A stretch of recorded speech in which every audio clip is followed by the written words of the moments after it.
There's a large assortment of neck slot items in Runescape 3 that can aid you in combat. Although mains can just buy the best in slot off the Grand Exchange, for Iron Men it usually involves a high crafting level, long quest lines, or tough bosses.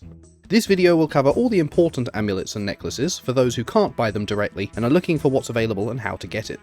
Enchanted gemstone amulets make up the baseline standard jewellery. For specific styles, sapphire and ruby amulets turn into an amulet of magic and strength respectively. For all styles instead, you can make and enchant an emerald, diamond, dragonstone or onyx amulet for a defense, power, glory or fury amulet with a linear increase in all stats.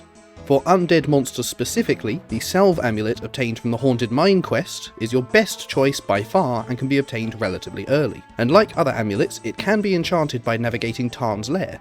As this is a long and complex maze, you can choose to buy a Slayer ring for 75 points or unlock the ability to make them yourself for 300 in order to teleport straight to the end instead. If you're an avid quester, you can dig up the pieces of the Necklace of Karos after the You Are It quest for a necklace with stats that lie between the Power and Glory amulets. Completing Lunar Diplomacy for the Lunar Armor set for magic combat will also net you the Lunar Amulet with a decent boost to magic. Or, with an even higher magic and summoning level, you can complete One of a Kind for a Dragon Rider amulet that lies between a Glory and a Fury in power and boosts the Dragon's Breath magic ability. If you're instead looking to start bossing for your upgrades, you're in luck. Head to Barrows for the Amulet of the Forsaken, an amulet with higher stats than a Fury, and synergy with Barrows equipment that can be turned into an Archaeology relic later once you've upgraded past it. Or fight Commander Ziliana in the Saradamin encampment of the God Wars dungeon for a Whisper, Murmur or Hiss amulet, with the same power level individually as the Amulet of the Forsaken, but for melee, ranged and magic only. However, they can be combined with Chaotic Remnants from Daemonheim for even higher bonuses. Eventually your journey will lead you to death, and the Reaper tasks he gives you. Similar to Slayer tasks, but for bosses instead of regular monsters, slay enough powerful foes and you'll earn enough Reaper points to buy a Hydrix.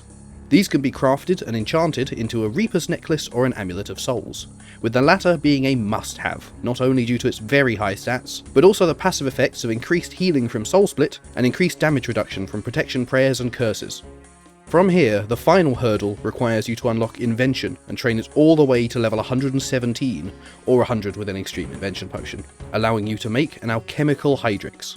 This is then combined with the Reaper's Necklace and the Amulet of Souls to make an Essence of Finality, the strongest neck slot item by far, keeping the passive effect of both prior items, as well as storing the special attack of any weapon in the game.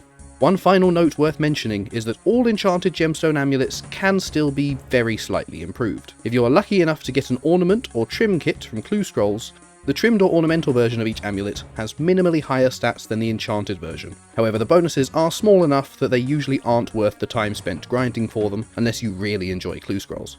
There are inevitably other neck slot items not mentioned due to unusual methods to acquire them or not being worth the effort for the power they give. But if you're interested, then check the wiki page for more, and if you believe they are worth it, then please let others know in the comments below.